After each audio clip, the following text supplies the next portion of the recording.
Sekarang jangan lupa juga fungsi belahan otak kanan dan belahan otak kiri itu beda. Beda fungsi, beda kerja. Ya. Belahan otak kanan ini adalah yang banyak digunakan oleh teman-teman yang bekerja sebagai arsitek, seniman, kemudian yang bekerja kreatif. Itu menggunakan yang kanan. Kalau akuntansi, hitung-hitung yang jelimet, detail, itu kiri. Yang terbaik adalah kanan dan kiri sama, bareng. Nggak boleh terlalu kanan, kalau terlalu kanan kayak seniman, gambarnya nggak peduli dengan harganya, nggak peduli dengan kualitas hidup, ya nggak pas juga. Itu mesti seimbang kanan dan kiri. Nah, pada batita, saya tegaskan di sini, yang harus dikembangkan adalah belahan otak kanan dulu. Oke, yang kanan dulu. Kalau nanti sudah kelas 6 SD, udah mau SMP, baru dikejar habis yang kiri. Oke, yang kanan dulu deh. Kalau kita ngelihat di sini gimana tuh?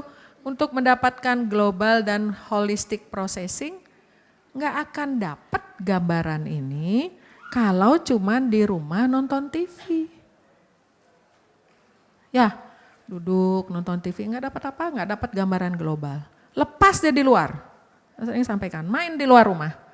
Karena akan mendapatkan gambaran global bagaimana posisi tubuhnya terhadap lingkungan. Jadi kalau misalnya tadi kemari untuk ke Casa Grande, dari depan kita belok ke kanan. Oh jadi posisi saya di sini. Tadi saya ke tempat Dokter Tiwi ke atas, jadi saya akan duduk. Ya nggak dapet itu, nggak ada gambaran global processing.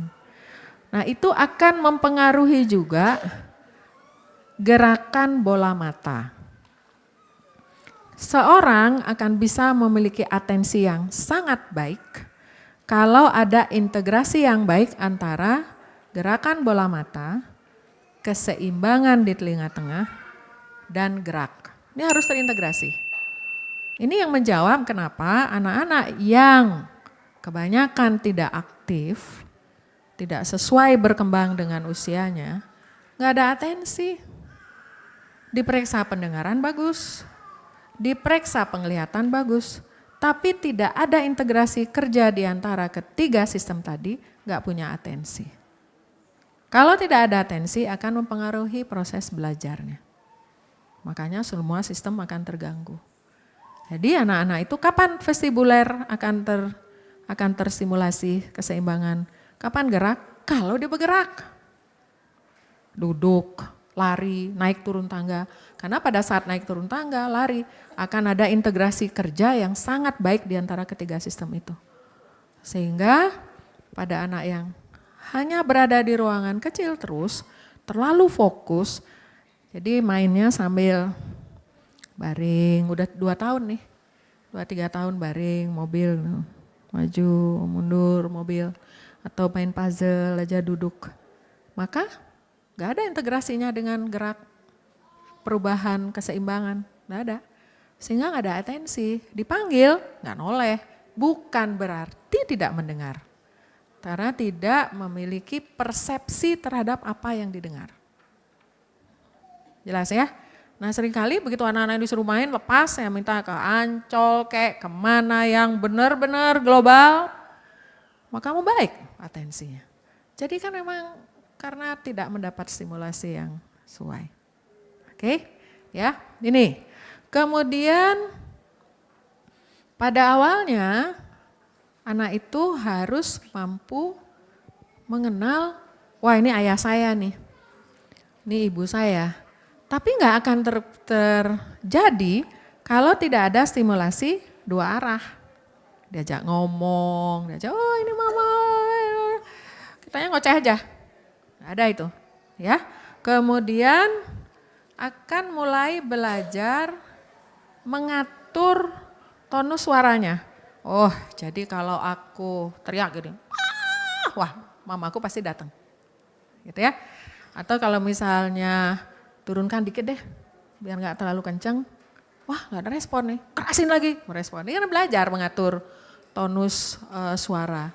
Dan mempersepsikan apa artinya kalau aku lakukan ini agar responnya seperti apa. Gitu ya. Kemudian visuospatial skills. Ini adalah skills, ini saya mau cerita saja. Saya dilibatkan pada satu, memang maunya bottom up nih ya, di kantor bottom up. Jadi diminta untuk merencanakan. Dokter Lu maunya apa dok? Biar ada pengembangan pelayanan. Wah gaya ya rasanya ya. Ya saya butuh ruangan ini udah. Begitu jadi ruangannya, meja pun gak masuk. Direktur saya udah mau marah, terus saya di sebelahnya diam. Ini siapa ini kok ruangannya meja aja gak masuk? Siapa nih arsiteknya? Dia udah nunjuk saya, ini dong, lu tuh. Ya udah gue gak jadi marah lah, habis lu udah kerja keras. Kenapa? Itu namanya visuospasial. Jadi memperkirakan bahwa kalau ada ruangan sebesar ini, mejanya segini dong. Ya kan? Lah orang pintunya aja kecil, ruangannya kecil kok mau masuk meja kursi. Nah itu namanya visuospasial. Itu yang menjadi dasar seorang arsitek. Ya, arsitek kreatif. Ya. Kemudian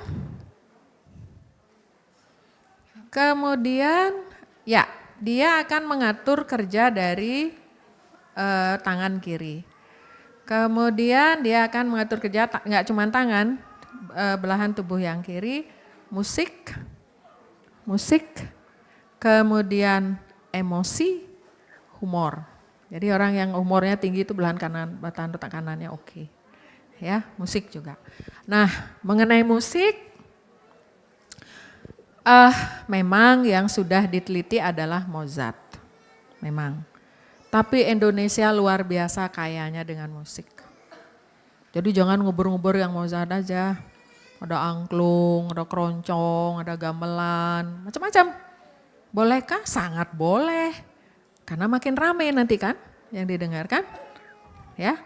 Nah, pada awalnya ini dulu nih yang kanan. Setelah ini kuat, maka ini belum nih Dek.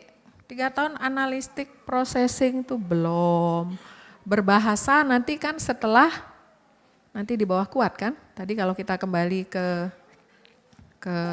apa tadi yang piramida. Ya. Kemudian time sequencing juga belum. Jadi kalau sangat jelas di sini terlihat bahwa kalau pada saatnya nanti yang kanan ini bisa berkoordinasi dengan baik dengan yang kiri, bayangkan anak kita cerdas, kontrol emosionalnya bagus, bijak, bisa mengambil kesimpulan, mengambil dulu gambaran global, tidak jelimet yang kecil dijelemetin tapi itu dianggap mewakili yang global. Not fair, gak bisa. Mari kita didik anak kita begitu, dia mengambil satu keputusan, dia globalnya, dia melihat gambaran global juga, jelimet juga. Gak boleh jelimetnya yang mewakili global, gak bisa. Ya, baik. Terus, nah sekarang bagaimana bermainnya? Ya, 6-8 bulan, ini sebetulnya ada yang di bawahnya lagi ya. Tapi diambil mulai 6-8 bulan, memanipulasi objek. Nanti ini bisa dibaca, lanjut. Nah, saya akan memberikan beberapa contoh saja. Ya. Pada saat usia 0 sampai 3 bulan, pada saat anak bermain seperti ini, ya ini atau ini, maka kita sudah mulai membangun kemampuan kognitifnya. Ya, kalau dipencet bunyi, kalau digoyangkan keluar suara, maka ini adalah langkah awal membangun kognitif. Langkah awal juga untuk membangun motorik halusnya. Langkah awal juga bagaimana kerja dari seluruh sistem termasuk gerakan bola mata. Gitu ya. Nah sekarang Kemudian tangan anak akan sering masuk ke mulut. Dan itu harus, tidak boleh dilarang. Karena rongga mulutnya adalah jendela dunia. Jadi mengenali segala sesuatu dengan mulut. Semua masuk mulut. Karena mata belum berfungsi dengan baik. Jadi ngenalin semua dengan mulut. Ya.